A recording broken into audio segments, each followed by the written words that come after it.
Hey, so welcome back to Calculus. In this second video lecture for section 3.5, we're going to look at some more implicit differentiation.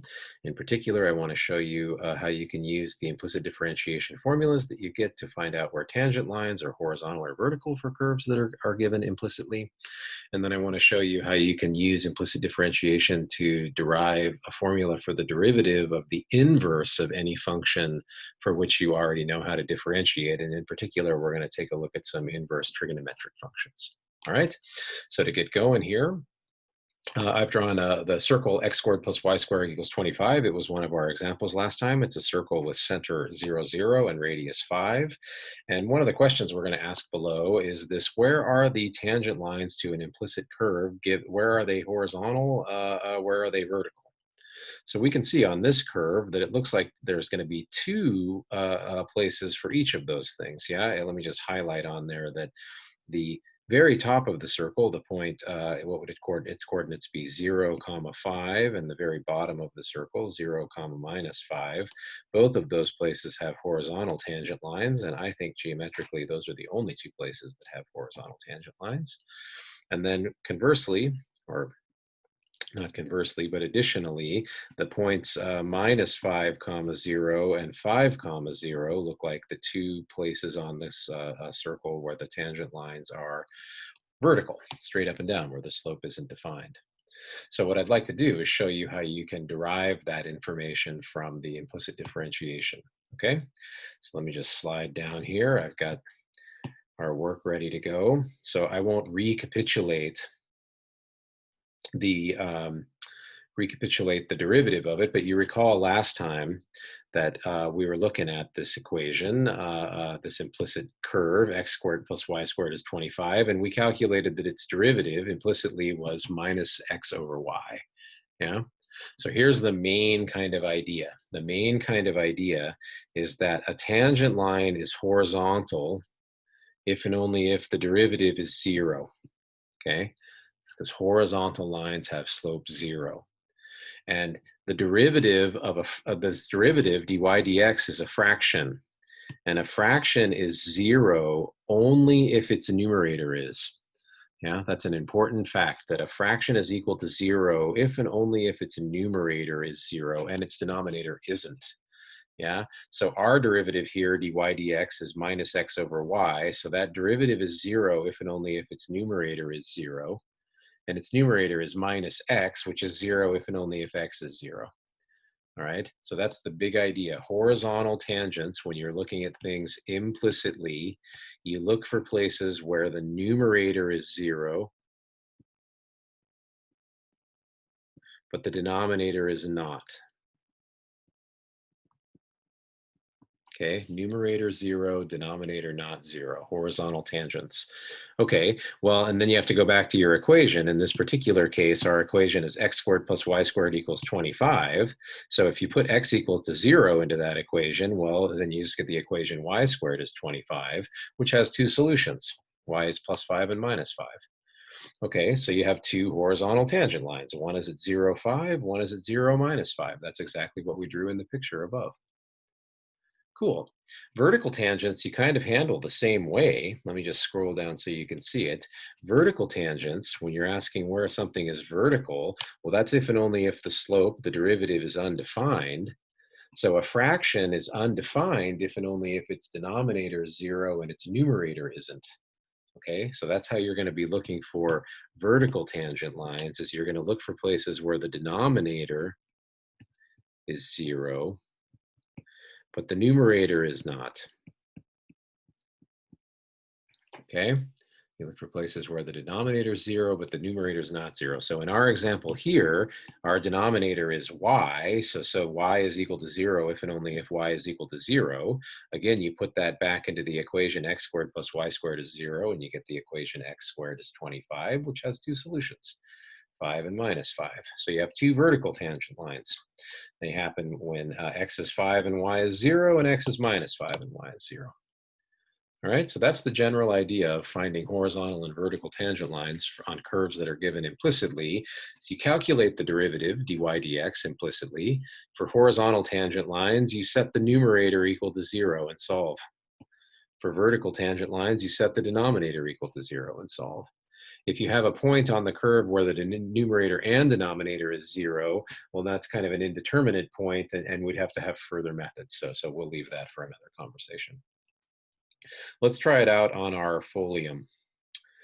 We won't do vertical and tangent to keep this video kind of short, but let's do this. Let's try to find all the coordinates on this folium of Descartes, one of my favorite implicit curves. It's drawn down there in the lower left for you, but there's its equation I'm highlighting. And let's find all the points on that curve where the tangent line's horizontal. Okay? So we've already said above that what you're looking for horizontal tangent lines, so you're looking for places where the numerator is 0. You're looking for places where the numerator is 0. So that's what we need to be true. For horizontal tangent lines, let me just sort of summarize it here. We need 2y minus x squared to be 0. That's equivalent to saying that 2y is equal to x squared. That's equivalent to saying that y is x squared over 2. All right.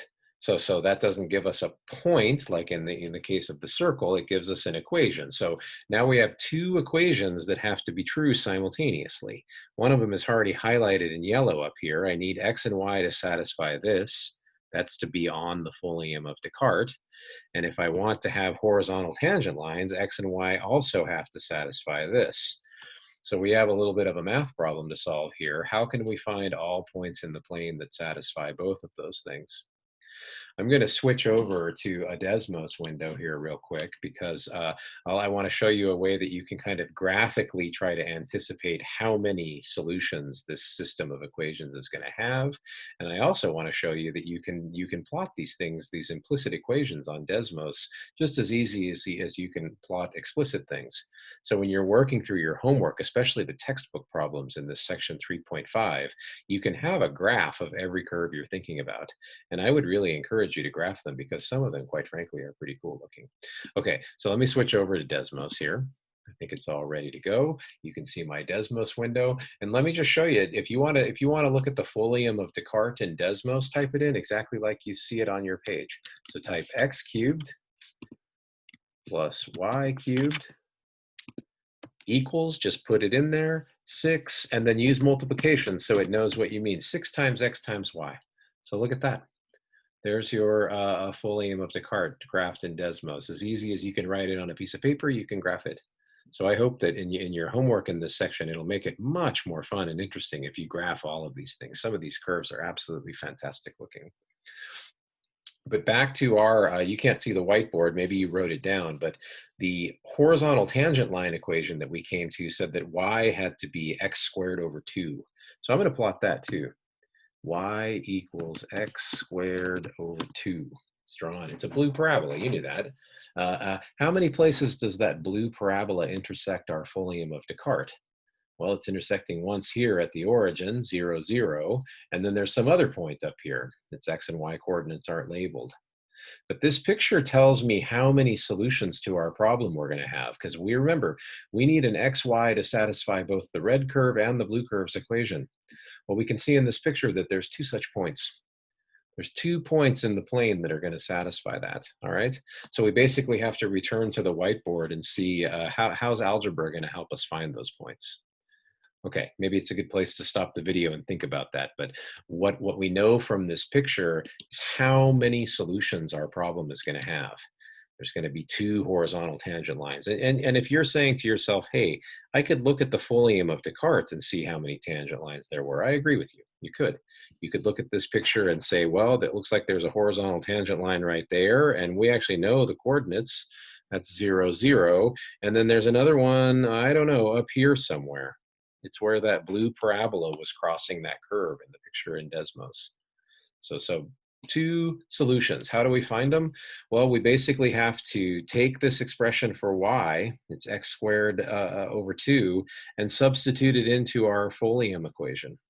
That's going to give us an equation in x alone, and then hopefully, if algebra is being nice to us, we can solve that equation. So let's see if we can't make some room and do it down here. So I'm going to take my equation x cubed plus y cubed is equal to 6xy. And everywhere I see a y in it, I'm going to write x squared over 2. All right, so that's going to be my first kind of algebraic move here. Let's see if I can just sort of scroll as we go. So let's see, x cubed, and then I'm going to replace y with x squared over 2. I got to cube that. 6x, replace y with x squared over 2. All right, now let's just multiply this out. Maybe I'll skip a line. It's getting a little crowded for me. How about that's x cubed.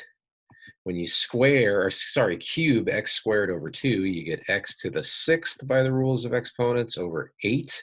2 cubed is 8. And on the right-hand side, what are we going to get? We're going to get 6x times x squared. That's x cubed, and 6 divided by 2 is 3. So we're going to get 3x cubed on this side. All right. If we subtract x cubed from both sides of that, then we get x to the 6th over 8 is 2x cubed. And then finally, multiplying both sides by 8, we'd get x to the 6th is 16x cubed. All right, and then I'm just going to subtract 16x cubed from both sides and factor out an x cubed. So I've got x cubed times the quantity x cubed minus 16, and that would be 0.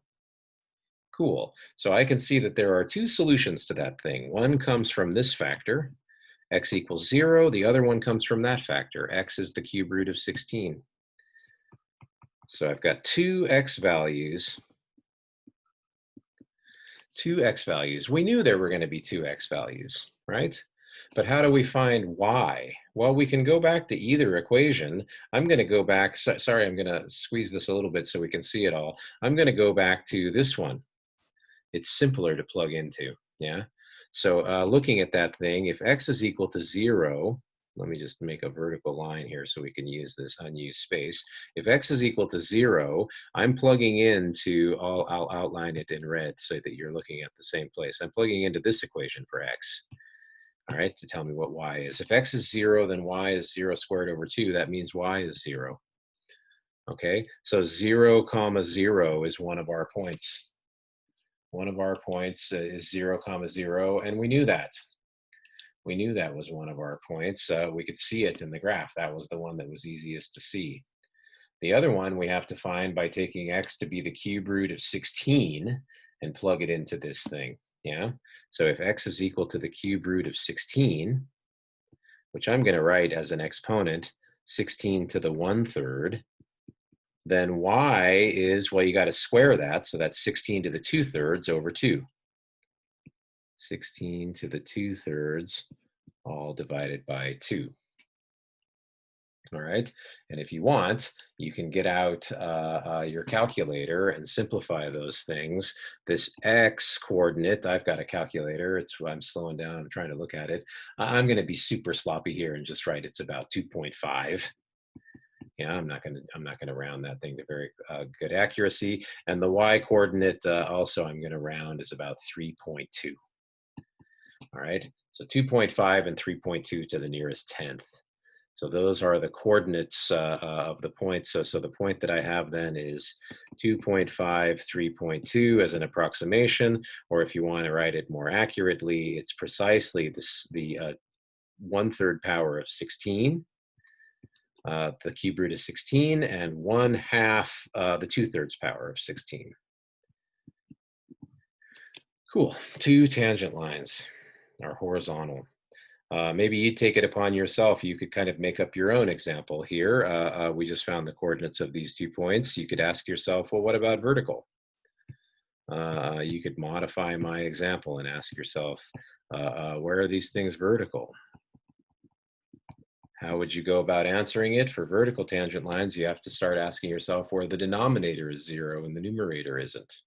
See if you can reproduce all of that. Okay, let's move on.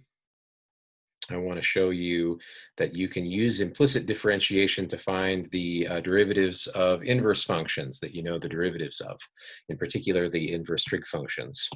So I'm going to start here with the inverse sine function. Inverse sine function is written in two different ways. It's written with this -1 exponent, which is kind of unfortunate notation because it doesn't mean the reciprocal. It doesn't mean cosecant. It means the inverse sine function. It's also sometimes called the arc sine function and written like that. I kind of prefer the second notation. arcsine. So it's the function that undoes the sine function. And you might remember that the sine function is not one-to-one, so it, strictly speaking, doesn't have an inverse. So the restriction that we make on this y coordinate in order for it to have an inverse, well, we restrict the angle on the sine function between minus pi over 2 and pi over 2. So that's the output here. So this y coordinate is always a number between minus pi over 2 and pi over 2. It's a fourth quadrant or second quadrant value. When we have the inverse sine function always returns an angle in the fourth quadrant or the first quadrant between minus pi over 2 and pi over 2.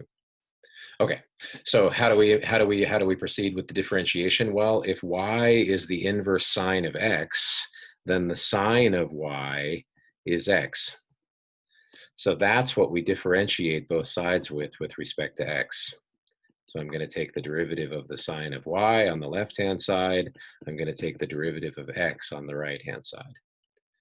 Implicitly differentiating, the derivative of sine of y is cosine of y times dy dx. I'm going to write it as y prime.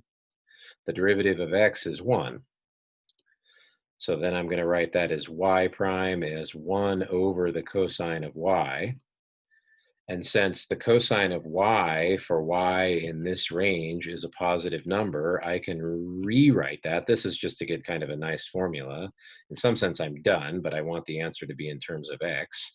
So I'm going to rewrite that cosine as the square root of cosine squared, which is true for a non-negative number, or a 0, which ours is because of the quadrant that we're in. And then I'm going to use a trig identity. I'm going to rewrite that cosine squared. Sorry, I'm just trying to keep enough room here. I'm going to rewrite that cosine squared as 1 minus sine squared. And you might wonder, well, why are you doing that? I'm doing that because the sine of y is x. Yeah, so my formula can simplify nicely. The sine of y squared is just x squared. So this is going to be my final answer here. It's 1 over the square root of 1 minus x squared. That's the derivative of the arctangent function. I'll summarize this down below, so don't worry that this is kind of messy, but that's my answer, or the arcsine function, excuse me. I wanted to differentiate the arcsine function. There's its derivative. It's 1 over the square root of 1 minus x squared. It's different. It's not a trig or inverse trig function at all. This is algebraic function. Okay, practice. Let's do one more. I want to do the arctan. If y is equal to the arctangent, then likewise there's a restriction on the angle.